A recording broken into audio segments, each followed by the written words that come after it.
All right, so those are those points of sail. We've got the no sail zone, 45 degrees on either side of the wind. About a 90-degree no sail zone means we're not moving. As we turn the bow of our boat away from the wind, once we're about 45 degrees and the sails just start to fill with wind, we're on a close hauled course.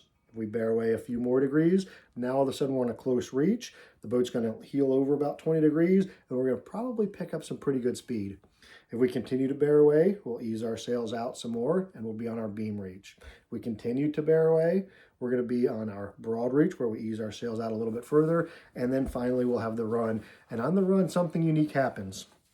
Let me pull up the whiteboard. When we're on our run, I'm going to put another boat over here, just like this. When we're on the run, we're going to have our sails on either side of the boat. My preferred method is when we come from our broad reach, where both sails are on the same side of the boat, as we come to the run, I just like to pull that jib or genoa over to the other side. It seems to make it a little bit easier without having to worry about the boom slamming or swinging accidentally. So let's see if I can erase that. So now we're starting to think about, we're using all of this nautical terminology to communicate together amongst other sailors. There's no chance for miscommunication because we're using all these terms that have been used for, I don't know, we identified maybe 100 years, maybe even longer. So I just used one a second ago, talking about turning the bow of the boat away from the wind. So we're going to turn the bow of the boat away from the wind. I'm using the phrase bear away. You may sail with some old salts here and there that say words like, let's fall off the wind. It's all the same thing. What we're doing is we're just talking about we need to turn the bow of the boat away from the wind. If we have a wheel steer, we're going to just turn in that direction. If we have a tiller steer, we're going to push the tiller in the opposite direction where we want the bow to go. So if we talk about bearing away as turning the bow of the boat away from the wind, if we're turning the bow of the boat towards the wind, we're going to use the phrase, let's head up. So let's say it's the end of the day and we want to drop our mainsail. Well, we want to drop the mainsail with the bow of the boat into the wind. We would say something like, let's head up into the wind and let the mainsail luff. And that's going to say, okay, that mainsail is going to luff and it's going to be able to be brought down. A couple other key phrases that really help is knowing which tack are we on. And the definition of tack is what side of the boat is the wind coming over first. So we've identified the wind coming along the top of our page here. Let's say that we have a boat that looks something like this with that wind still coming in this direction over that side of the boat. We're going to say we're on a port tack because the wind is coming over the port side of the boat first. If we have a boat that looks like this with that wind still coming over from the same direction, we would say that we are on a starboard tack because now the wind is coming over the starboard side of the boat first. Now, if we need to pause the video and go, what the heck is port and starboard? That's okay. Let's talk about it. Port is the left side of the boat as we're facing the bow. So if you picture yourself sitting in the cockpit, maybe you got your feet kicked up, maybe you're having a nice pleasant sunset, maybe you're watching the dolphins. If you're sitting in the cockpit and you're facing the bow of the boat, the port side is your left side. I've always remembered that, or I've always been taught that, and I always teach to remember that. Port is 4 letters, left is 4 letters. Starboard is right, and that's the other one. Now, if you want to throw a real monkey wrench into this, port and starboard never change. You can't go stand on the bow of the boat and look backwards and say port is now your left. It doesn't work like that. Think of port and starboard more like the driver's side of the car is port and the passenger side of your car is starboard when you're in America.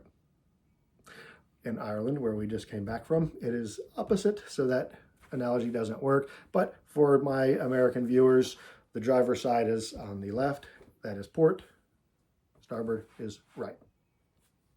So if we're out sailing, let's put this into kind of some context that makes sense. We might be sailing along on a nice broad reach, but where we want to go is home. You might get the command, or you might give the command, or you might hear the words, let's head up to a close reach. So what we're doing is we're going to turn the bow of the boat towards the wind. What that tells us as sailors is, okay, I'm all of a sudden going to have this nice casual downwind sail where we feel less wind, and we're going to turn to where the wind is coming 50 degrees off the bow, and we're going to feel more wind. That also tells me we're going to trim the sails in tighter, and that also tells me maybe I ought to pop my head down below and make sure nobody's sleeping on that high side bunk, or make sure that all of our gear is not going to just crash down onto the low side.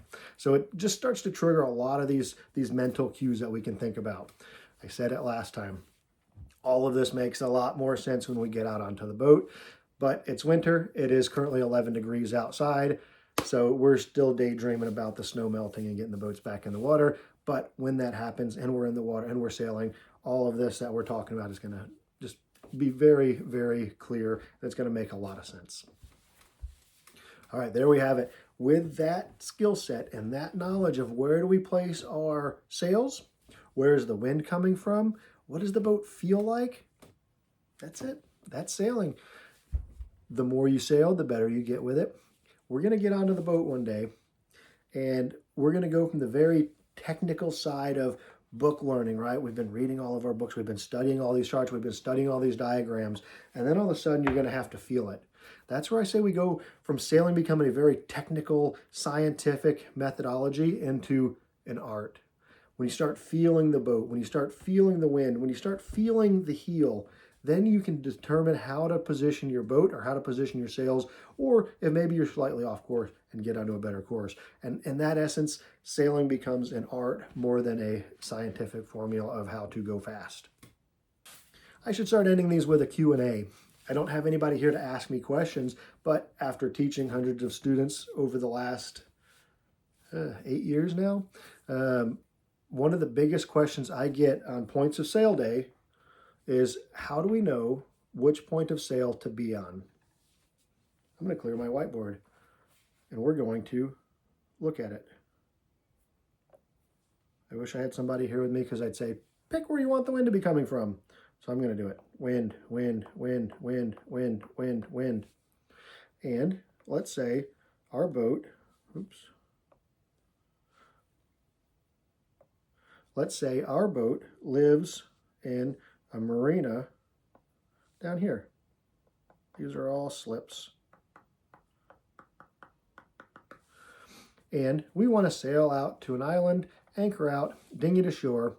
We're in Maine, so we might go hike a trail. If we were in Florida, we might go hang out on the beach. Whatever the reason, our island happens to be here. And we're going to call it a Florida island, so I can draw palm trees. All right.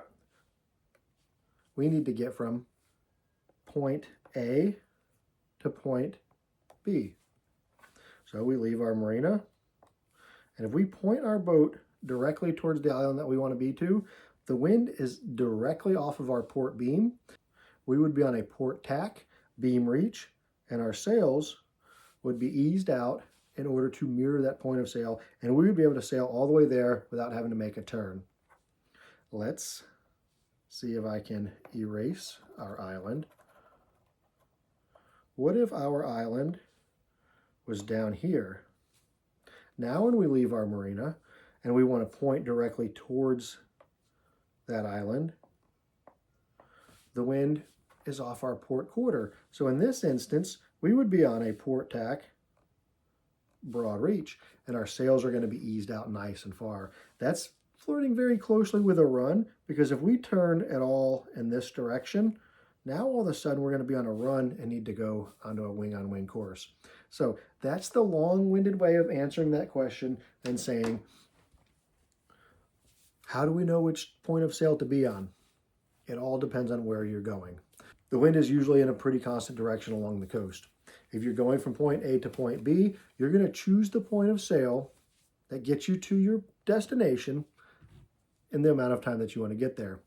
If I've got all day to get there, I might sail out, sail back, go see if I can see some wildlife, and then come back into the island. If the goal is to get to the island and get back home, then I'm going to get to the island at the most efficient point of sail. And that first example, beam reach all the way there. The second example, broad reach all the way there. Now, next episode, we'll talk about What if we got to go directly into the wind? Or what if there's hazards along the way? Or what if there's other boats? So all of that's going to be a stay tuned. Thanks again for watching. This is Reef Runner Sailing's How to Sail series, and we are looking forward to sailing with you out on the water.